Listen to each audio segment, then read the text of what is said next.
आणि म्हणून अशा पद्धतीचा धम्माचा संस्कार आपल्या परिवारावरती, आपल्या बालकावरती, बालिकेवरती टाकण्यासाठी आपण पण सुद्धा म्हटलं पाहिजे की हे घे बाळ, अगरबत्ती घे, मेणबत्ती घे, पुष्प घे. ज्यांच्या स्वागत आहे आपल्या सर्वांचं. हे बुद्धा टीचिंग चॅनल आहे. यावर बुद्ध आणि त्यांच्या संपूर्ण शिकवणीवर आणि शिक्षेवरती धम्मचर्चा होते. आपण सर्वजण बुद्धा टीचिंग चॅनलचा लाभ घ्यावा.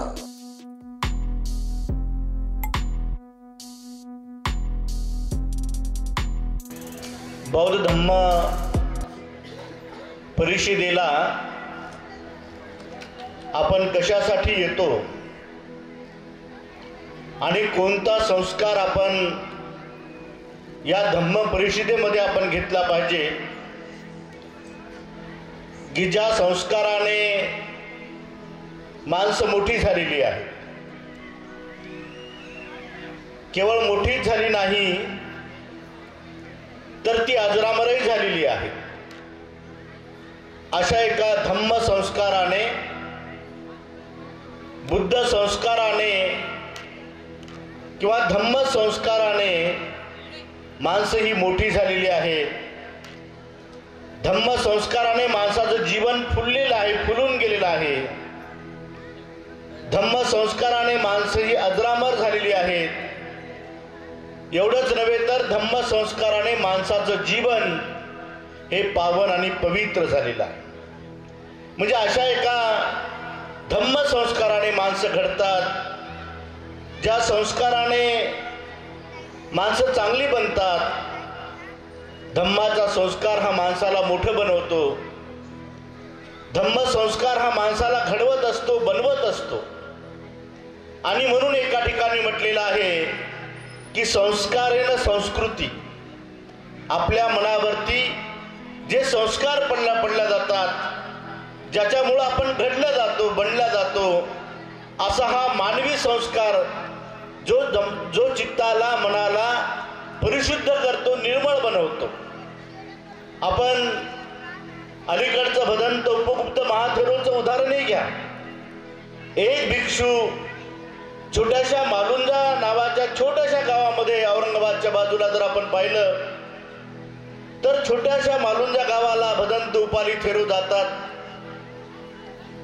देऊन त्यांच्या मातापित्यांना धम्माचा उपदेश देतात. त्यांच्या मातापित्यांच्या चित्तामध्ये, मनामध्ये धम्माबद्दलची जागृती निर्माण करतात. आपला मुलगा धम्म कार्याला दान द्यावा अशी सद्भावना त्यांच्या चित्तामध्ये, मनामध्ये उत्पन्न करतात. आणि ते परिवार भंते उपालींना उपगुप्त लहानपणामध्ये, बालपणामध्ये दान देतात.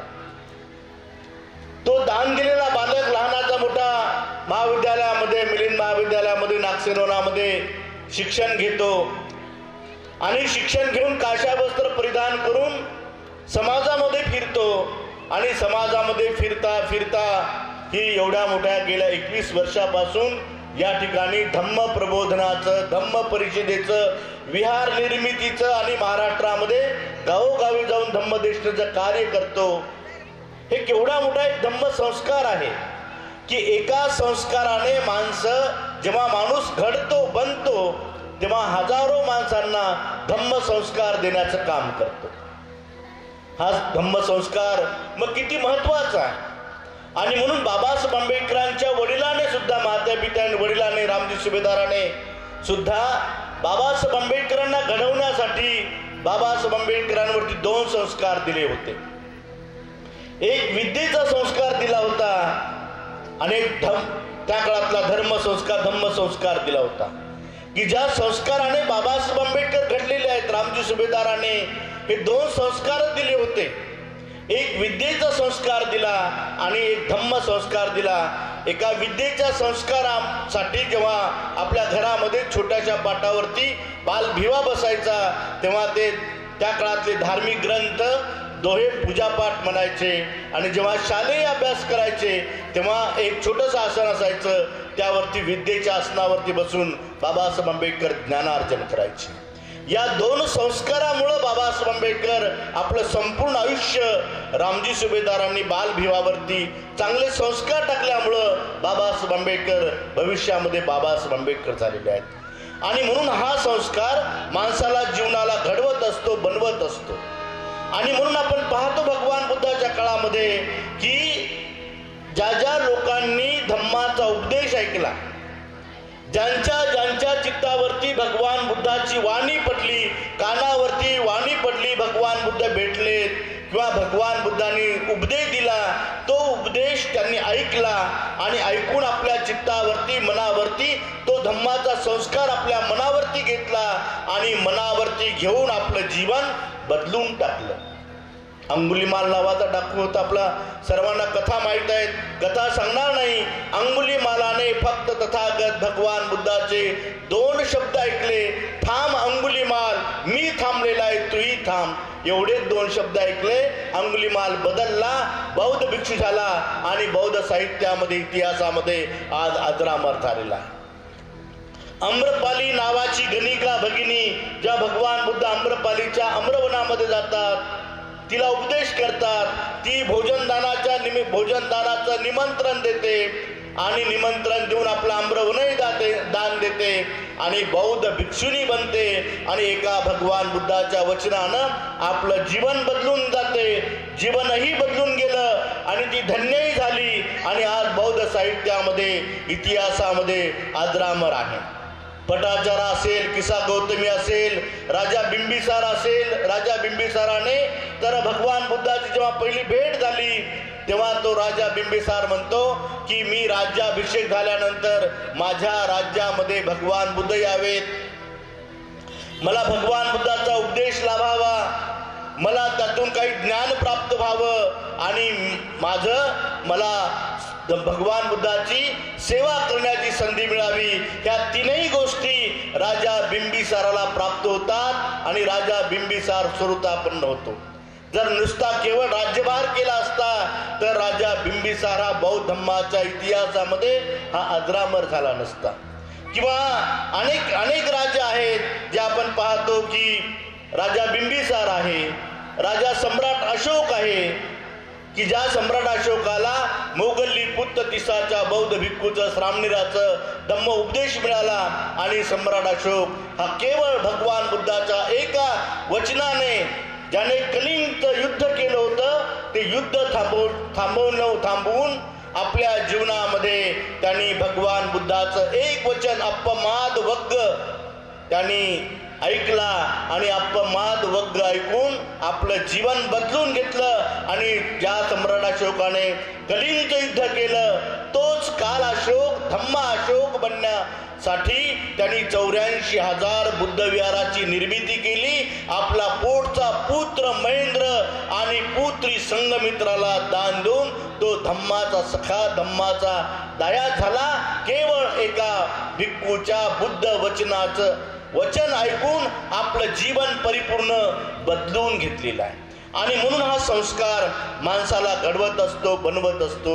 आपण भगवान बुद्धाच्या काळामध्ये पाहतो की अनाथ पिंडकाने जे जमिनीवरती बनते, आता महावीरोनी म्हटलेलं आहे की केवळ जमिनीवरती सोनं अंथरून जेव्हा अनाथ पिंडकाने सुंदर असं जेतवन बुद्ध विहार बांधून दिलं, त्या बुद्ध विहारामध्ये धम्माचा संस्कार टाकण्यासाठी तथागताने अनेक उपदेश दिले, परंतु ते उपदेश ऐकण्यासाठी त्यांच्या घरातला एक काल नावाचा मुलगा, अनाथ पिंडकाला काल नावाचा मुलगा होता, तो मुलगा विहारामध्ये जात नव्हता. बापाने मुलाला धम्माचा संस्कार मुलावरती पडावा म्हणून बापाने, वडिलाने काय केलं की मुलाला सांगितलं, बाळ हे घे, मी तुला काही पैसे देतो, एक रात्रभर विहारामध्ये झोपायला जा. बघा, वडील असा असावा की मुलावरती चांगला संस्कार देण्यासाठी.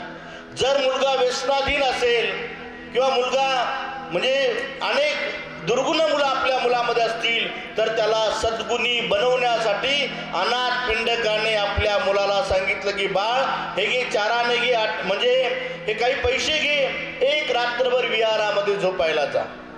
त्या मुलाला पैशाची लालूच लागली.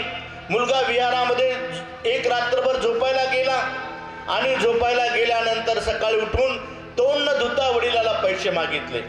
अनाथ पिंडकाने अत्यंत तेवढ्याच भावनेनं आपल्या मुलाला पैसे दिले आणि संध्याकाळी सांगितलं की बाळ, भगवान बुद्धाचं धम्म प्रवचन सायंकाळी जेतवन बुद्ध विहारामध्ये आहे, जा, मी तुला याच्यापेक्षा अधिक दुप्पट पैसे देतो. मुलगा जेतवन बुद्ध विहारामध्ये गेला, धम्माचं प्रवचन ऐकू लागला. प्रवचन ऐकता ऐकता त्याला असं वाटलं की घरी गेल्यानंतर आपले वडील आपल्याला विचारतील की धम्माच्या भगवान बुद्धांनी कोणता उपदेश दिला. म्हणून त्यांनी चित्ताची मनाची एकाग्रता करून भगवान बुद्धाचा उपदेश ऐकला.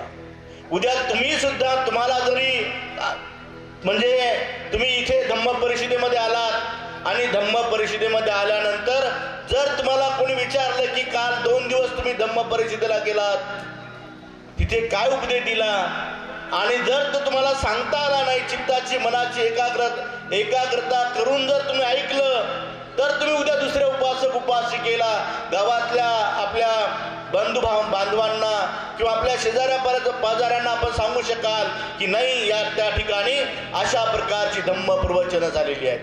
जर आपलं चित्त, आपलं मन जर भटकत राहिलं, इकडे तिकडे फिरत राहिलं आणि धम्म परिषदेमध्ये आलात आणि जर धम्म प्रवचन ऐकलं नाही, ग्रहण केलं नाही, आत्मसात केलं नाही, तर तुम्हाला तो धम्म उपदेश सांगता येणार नाही. आणि म्हणून आपण जेव्हा जेव्हा धम्म परिषदामध्ये येतो, धम्म उपदेश, धम्म परिषदेच्या या निमित्ताने जेव्हा आपण येतो, ते निमित्त आपण ध्यानामध्ये ठेवलं पाहिजे की मी इथे बाकी काही गोष्टी करायला आलेली नाही आहे. इथे मी धम्म परिषदेमध्ये धम्माचा उपदेश ऐकायला आलेला आहोत आणि मग मला धम्म देशना ऐकायची आहे.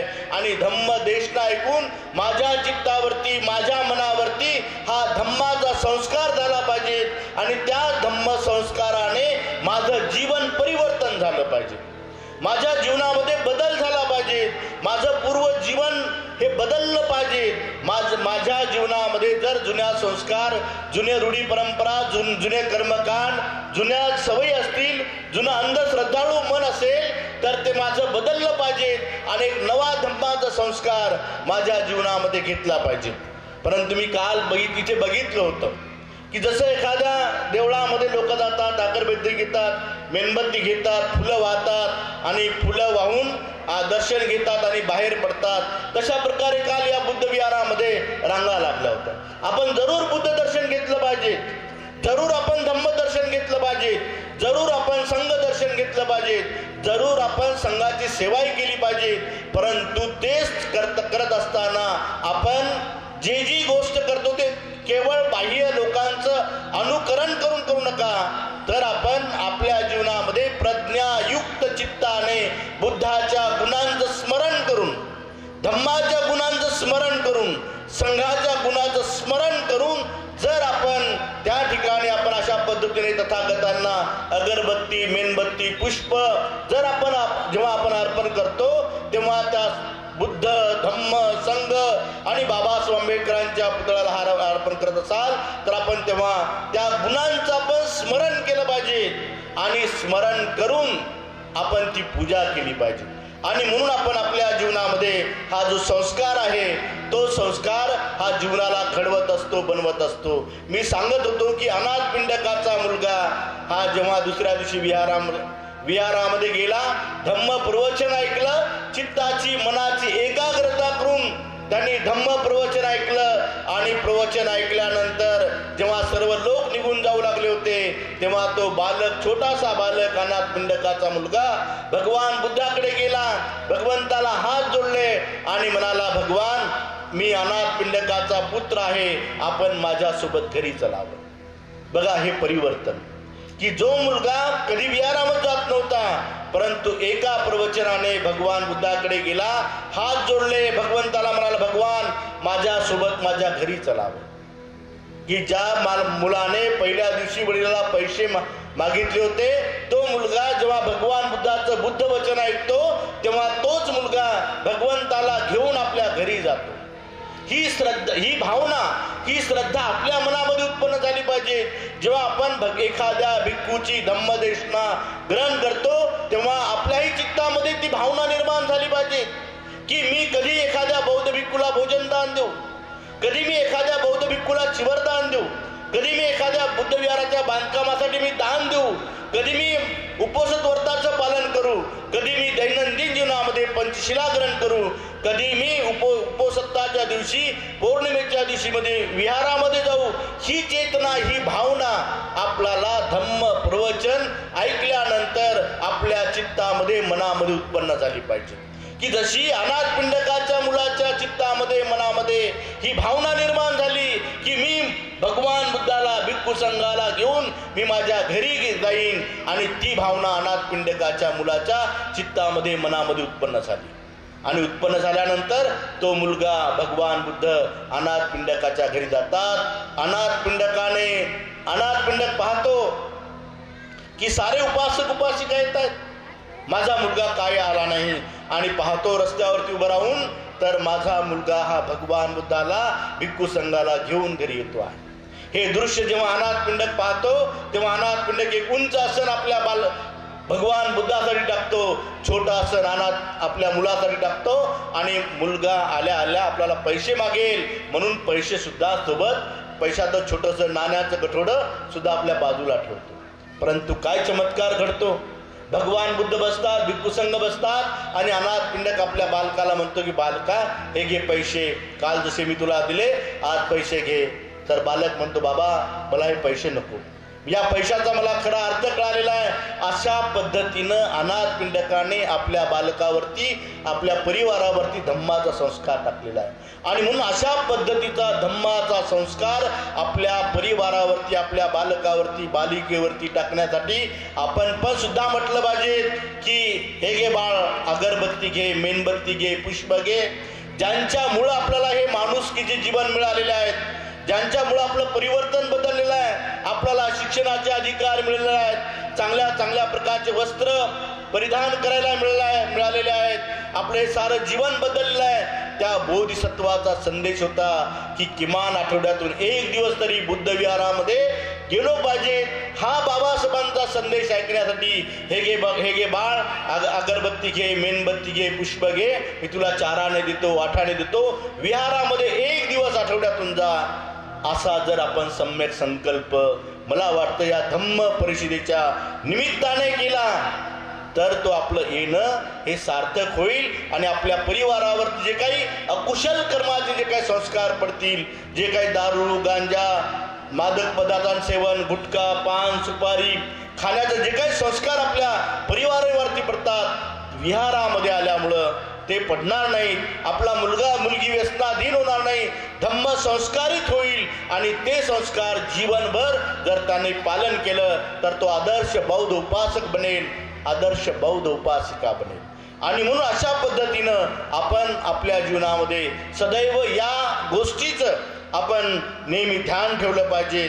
आणि ध्यान ठेवून आपण आपल्या जीवनामध्ये आपल्या काया, वाचा, मनाने नेहमी आपण कुशल कर्म करण्याचा प्रयत्न केला पाहिजे.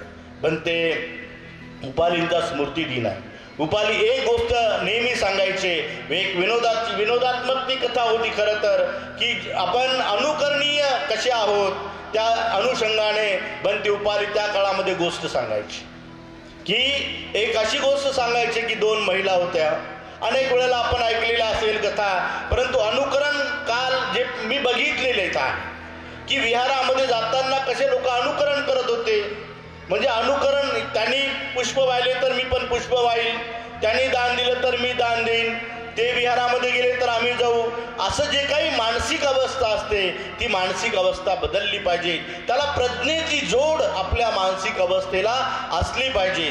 कारण प्रज्ञा म्हणजे एक विशुद्ध ज्ञान आहे, आणि प्रज्ञेचेही तसे 3 प्रकार आहेत. एक श्रोतापन्न प्रज्ञा आहे, एक पठनमय प्रज्ञा आहे किंवा चिंतनमय प्रज्ञा आहे, आणि भावनामय प्रज्ञा. म्हणजे आपण जेव्हा श्रोतामय प्रज्ञा ज्याला आपण म्हणतो की ऐकून मिळवलेले जे ज्ञान आहे त्याला श्रोतामय प्रज्ञा म्हणतो. आणि म्हणून आपण धम्म प्रवचन ऐकताना आपल्याला या श्रोतमय प्रज्ञा म्हणजे ऐकून जे काय आपण मिळवतो ते आपण आपल्या चित्तामध्ये, मनामध्ये आत्मसात केलं पाहिजे, ग्रहण केलं पाहिजे. ऐकून ऐकून मिळवलेलं जे ज्ञान आहे त्याला श्रोतामय प्रज्ञा म्हणतात. आपण जेव्हा ग्रंथ वाचतो विहारामध्ये वर्षावासाच्या कालावधीमध्ये बुद्ध आणि त्यांचा धम्मग्रंथ वाचतो किंवा घरी बुद्ध आणि धम्मग्रंथ वाचतो, मिलिंद प्रश्न वाचतो, आणखी जे जे काही धार्मिक ग्रंथ आहेत जेव्हा आपण वाचतो, ज्या वाचनातून आपला जे चिंतन मनन जेव्हा आपण करतो त्या चिंतन मननातून जी आपल्याला प्रज्ञा प्राप्त होते त्याला पठणमय प्रज्ञा म्हणतात. आणि जे आपण विपश्यना करतो, भावना करतो, विपश्यना भावना करतो, कायानुपश्यना करतो, वेदनानुपश्यना करतो, चित्तानुपश्यना करतो, धम्मानुपश्यना करतो, आपल्या शरीराच्या बद्दलच्या साऱ्या तृष्णा नष्ट कशा कमी कराव्यात, नष्ट कराव्यात याचं जेव्हा ज्ञान अनुभूती घेतो तेव्हा ते भावनामय, भावना म्हणजे आपण भावनामय प्रज्ञेचं जेव्हा प्रज्ञेतून जे आपल्याला तर साक्षात्कार होतो, जो अनित्य बोध आपल्याला चित्तामध्ये जे जे काही फंदानांच्या पलन जे काही आपल्या चित्तामध्ये जे तरंग निर्माण होतात ते आपल्याला जेव्हा आपल्याला कळतं, ती प्रज्ञा जे आपल्या चिंतनातून मननातून जी प्राप्त होते त्याला भावनामय प्रज्ञा म्हणतात. आणि ह्या तिन्ही प्रज्ञा आपल्याला जेव्हा प्राप्त करायच्या आहे तर तेव्हा आपण ह्या जीवनामध्ये आपण प्रज्ञावान राहिलं पाहिजे. प्रज्ञेची दृष्टी आपल्या चित्तामध्ये मनामध्ये आपण वृद्धिंगत केली पाहिजे. आणि म्हणून मी असं म्हणत होतो की बनते उपाली थेरो एक गोष्ट नेहमी सांगायचे की दोन महिला असायच्या, त्या एक हिंदू धर्माची बाई आहे, एक मराठी भाषा बोलणारी बाई आहे, एक हिंदी भाषा बोलणारी बाई आहे. त्या दोघींची मैत्री जमते आणि मैत्री जमून एक दिवस एक मराठी भाषा जी बोलणारी बाई आहे ती जात्यावर दळायला बसते आणि दळण दळायला बसल्यानंतर आपल्या भावाचं ती वर्णन करते. वर्णन करता करता म्हणते की माझा बंधुराया गेला दिल्ली शहराला, असं जे गाणं म्हणते की माझा बंधुराया गेला घोड्याला टाच मारली गेला दिल्ली शहराला, असं जे वर्णन आपल्या भावाचं करते. हिंदी बाई बोलणारी जी बाई आहे तिला असं वाटतं की जवळ बसलेली असते, तिला मराठी भाषा समजत होती, परंतु समजत असताना तिला मराठी भाषा बोलता येत नव्हती आणि म्हणून तिच्या गाण्याच्या सुरामध्ये सूर आपण मिसळावा म्हणून जेव्हा मराठी भाषा बोलणारी जी बाई आहे ती असं म्हणते की माझा बंधुराया गेला मुंबई शहर आले आणि घोड्याला टाच मारली गेला दिल्ली शहर आले, अशा फास्ट वेगामध्ये वराडी भाषेमध्ये जेव्हा ती गाणं म्हणते तेव्हा ही हिंदी भाषा बोलणारी बाई सुद्धा म्हणते की जिधर जिधर मेरा भाई उधर उधर मेराही भाई, असं जे वारंवार म्हणते तशा पद्धतीनं आपण समाजामध्ये राहत असताना मला सांगण्याचा अर्थ त्या काळामध्ये बनते उपाली गोष्ट सांगण्याचा अर्थ हा आहे की आपण केवळ लोक करतात म्हणून आपण करायचं नसते.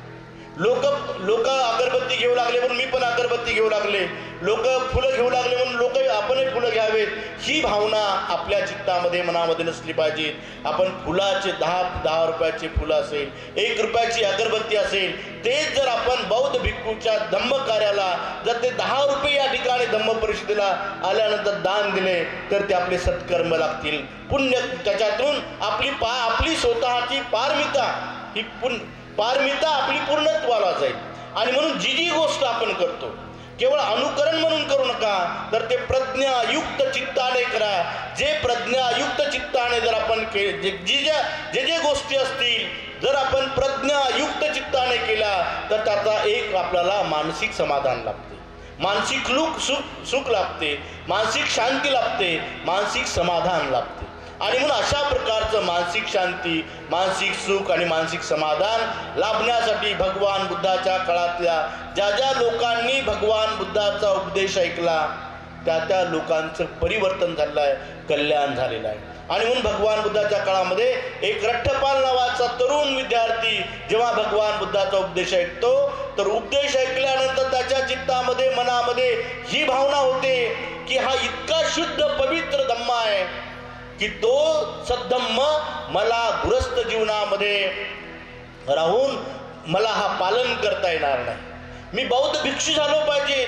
आणि मग त्याने काय केलं, मी बौद्ध भिक्षू होण्यासाठी जेव्हा भगवान बुद्धाकडे गेला आणि भगवान बुद्धाला म्हणाला भगवान मला प्रवचित करा, तर बुद्ध म्हणतात की रठ्ठपाल तू तुझ्या माते पित्यांची परवानगी आणलीस का, तर परवानगी मागायला गेला तर आई मातापित्यांना एकुलता एक होता, त्या मातापित्यांनी परवानगी दिली नाही. मग शेवटी त्याने जमिनीवरती लोळण घेतलं आणि तो त्याने संकल्प केला, एक तर मला मृत्यू येईल, नाही तर मी प्रबचित होईल.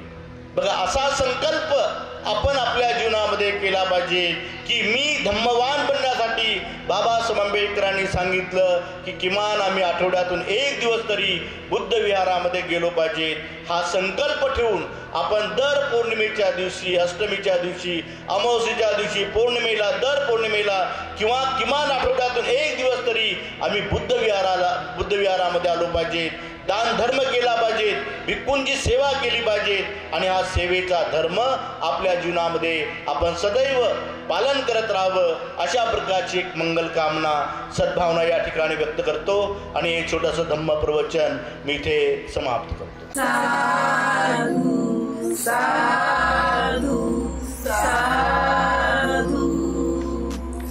बुद्धं नमामि, बुद्ध को नमन करता हूँ.